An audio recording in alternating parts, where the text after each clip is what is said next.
Thank you very much, honored guests, respected sheikhs and imams, scholars, academics, participants. Assalamu alaikum, peace be with you. First, I would like to apologize for arriving late. I had to get into an urgent briefing this morning over some of the issues that we're confronted with as we seek to maintain law and order in the Republic.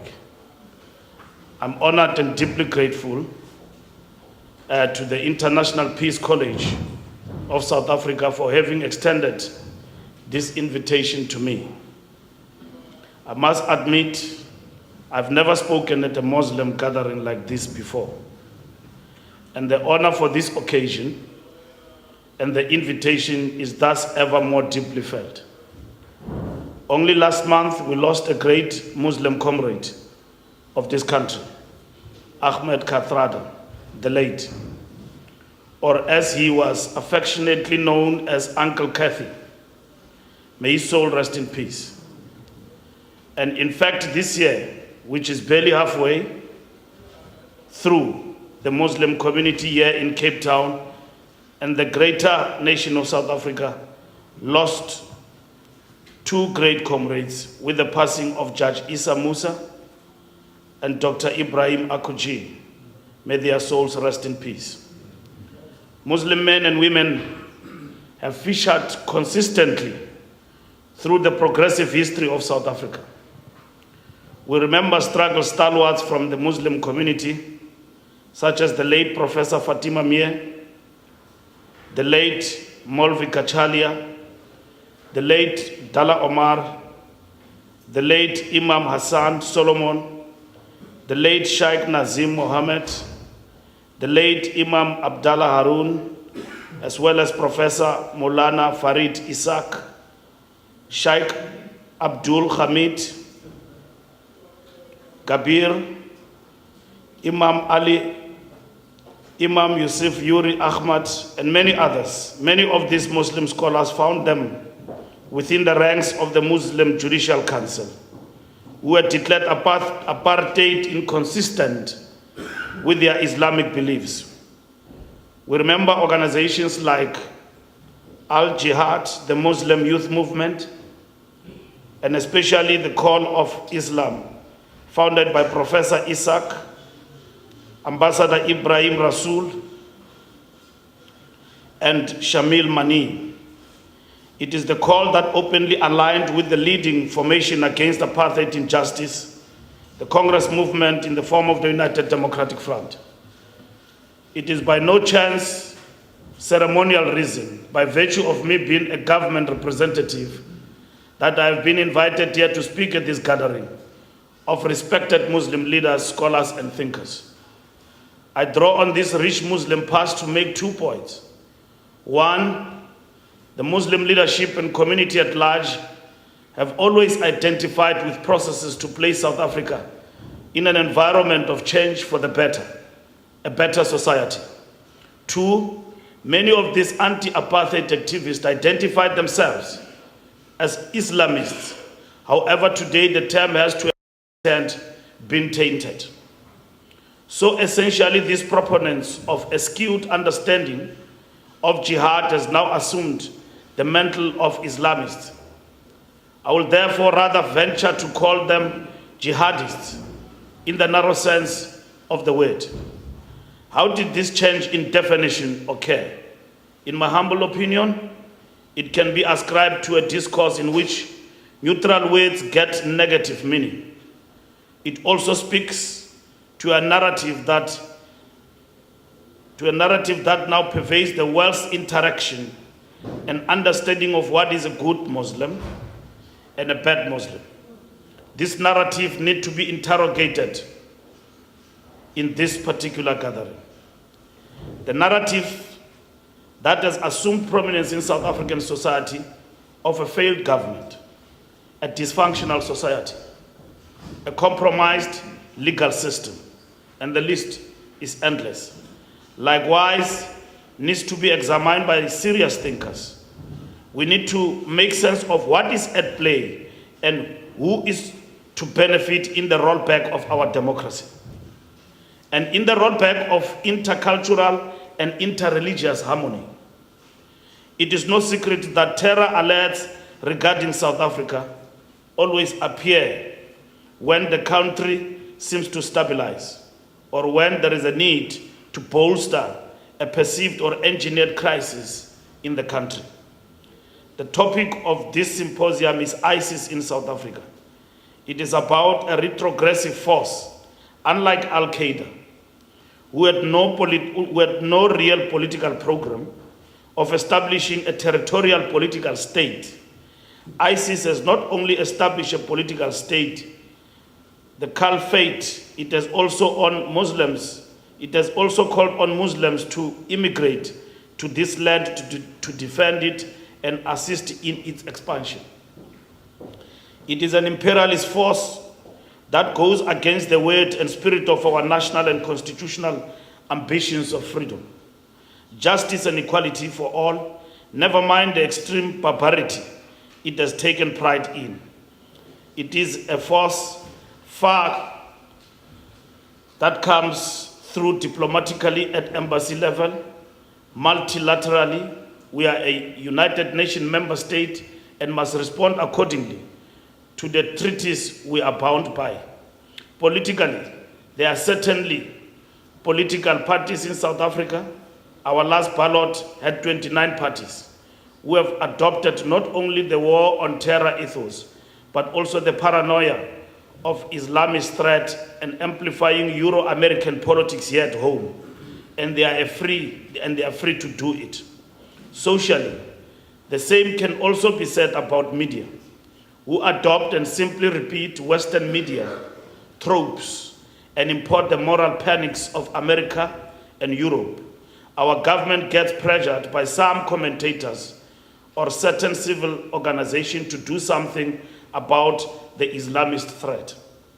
And then also by intrigue, our country engages in intelligence, domestic intelligence and foreign intelligence. All countries do this. If our country didn't do this, then our government will be doing a disservice to the people of South Africa. And much of the work around intelligence, the world over, happens in private. It must be so, else it won't really be intelligence or intelligent. And here is where the Ministry of State Security or the State Security Agency must engage and cooperate or not with other security agencies from any one of those Western countries embroiled in their war on terror. The pressures at diplomatic level can come through any one of our ministers when they engage with foreign partners, and not least of all our president in his interaction with foreign counterparts. And it comes to ministries like mine. When our president meets with any one of the heads of state of America, Britain, France, or Germany, and they ask him, what's South Africa doing about the war on terror? And he must be briefed by the security cluster. You will agree too that given this country's geopolitical status, as one outside the G8, our president's response can be, we will cooperate with anything you propose. We do to enlist in the war on terror. At multilateral level, the pressure can come thick and fast. Used as transit country for individual terrorists, that attempts have been made to harm Western targets in South Africa, and that attempts have not been made to use South Africa as a refuge for fugitive terrorists are all false. All of this has already happened. And here, once again, I express my appreciation for the invitation to address this symposium. All that South Africa has been spared so far has been an order to extradite an alleged terrorist for definition or prosecution in Western country, or the drone bombing of alleged terror infrastructure. Our country has certainly been affected not only by the West war on terror, but also by the manifestation of global jihadist movements, their agendas, their recruitment, and their strategic operations. This is not alarmist or conspiracy theory. It is true.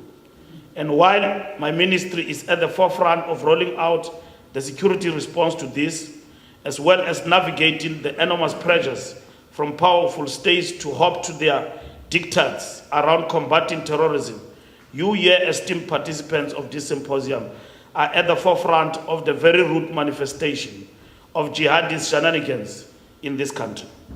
You are part of the South African Muslim public. Whether you are actual influencers is for you to determine. The global jihadist terror enterprise is driven by ideology and doctrine cloaked in the theology of Islam. You are the ones at the forefront of exposing this deviant ideology and tripping up this global enterprise.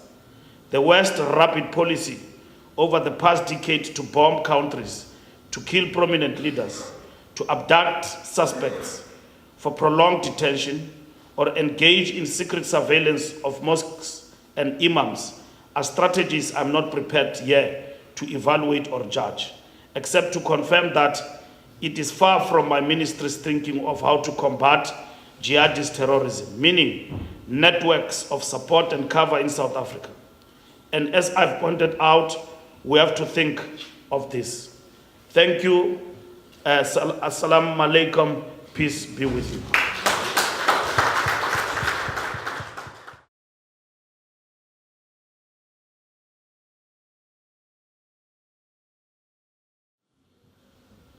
Yes, I agree that it is important that the state must not define itself aloof from what is happening, and the best form of intelligence is to be where things are happening, but at the same time, South Africa have adopted a very different approach from many other countries, precisely because of our guaranteed sovereignty in terms of our constitution. And that is why we have not fallen in line with what George W. Bush has actually plowed in the notion of, are you with or against us? We have stood on our own, and that is why we have adopted different mechanisms in fighting extremism. In certain instances, what we see in terms of the flames in the world today, it is precisely because of those erratic actions that have been taken by certain governments in the world. We've got choices. We can deal with this issue by being alarmist and exaggerate, but at the same time, it doesn't mean that we must cower and not be vigilant. But I can tell you that most definitely, the question of ISIS in as far as South African security is concerned is not a priority of the things in our bouquet that constitute priorities that we need to attack. We're faced with the problem of gangsterism, and that is the fundamental question that we are attending to. We're facing with a whole range of other challenges that are eating the social fiber of our society. We can, and we're dealing with this issue cautiously and sensitively, but we need to also understand that to undo the situation is going to take, education, but at the same time, patience. We can't take, decisions that will simply plow the country into radical extremism simply because somebody somewhere wants us to do so. And that is why I was referring in my paper to say that what does President Zuma say when he meets with his counterparts in Britain? And they pose a question, what do you do to join us in the fight against terrorism? And all of that. He doesn't say to them, no, tell me everything, I will comply. He says, no, we are fighting it in our own terms. And that is what is important. We've got our Turkish brothers here in this country who have run away from their own country because of what is happening in that country. And we will never cower to what the president of Turkey says to us, that no, these people are extremists and South Africa is harboring terrorists. We will not agree to that, to do the things that they want us to do, simply because they are failing to resolve their own issues politically in a democracy. I was when I was Minister of Sports, I went to Egypt And when I arrived there, the owner of the Egyptian club that plays with Sundowns took me aside and said, the problem with you South Africans, you are harboring the Muslim Brotherhood. That is your problem. And that is why we've got a problem with you. I said, sir, I don't know what you're talking about. It became worse when they were beaten by Sundowns. So you could see from the footage there, he didn't want to shake my hand. He was speaking in Arabic. I didn't hear what, but whether he was insulting me or what, but I said, no, I don't understand. But I'm saying that I think we need to be exposed and we need integration in our own society. And to understand religion, and this in particular Muslim religion.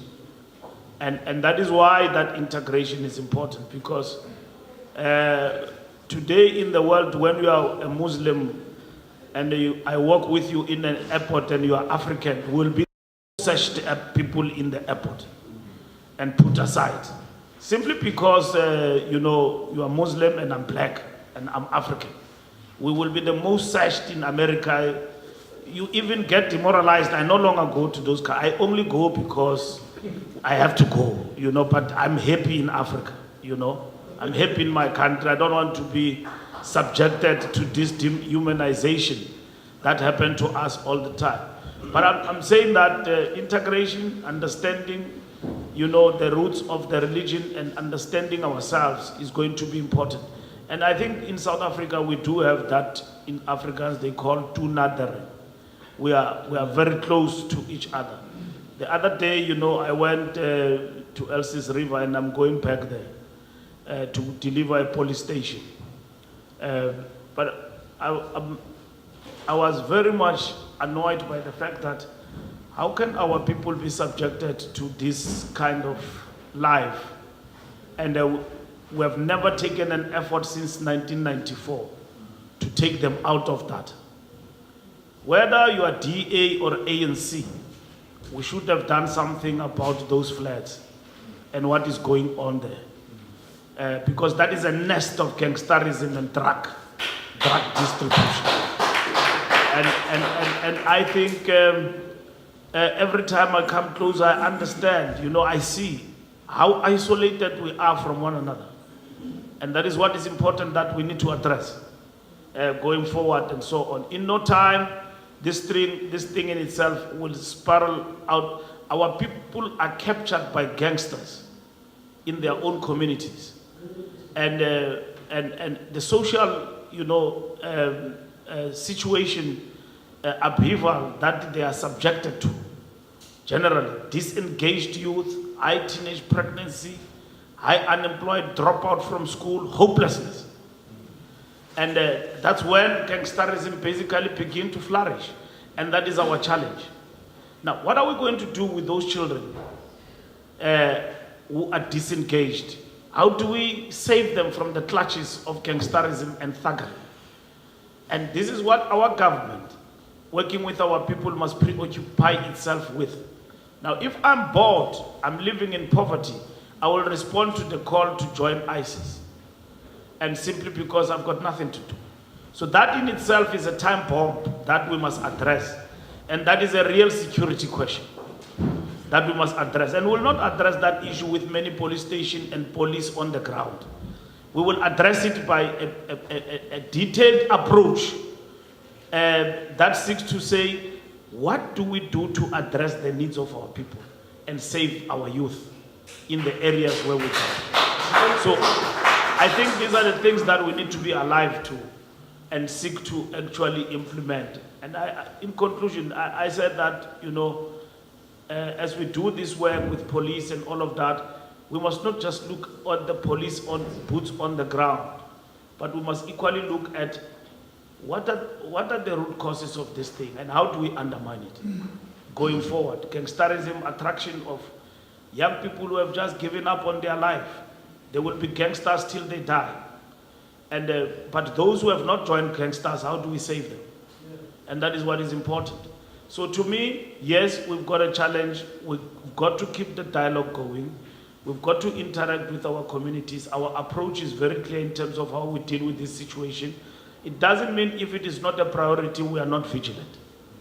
But it means that all the time our ears are on the ground working with our people, but equally we will seek to save thousands, if not millions of our people from gravitating to extremism by implementing programs in our society that seek to undermine and which have been tabled here in a detailed research in terms of what brings about this and all of that. Thank you very much.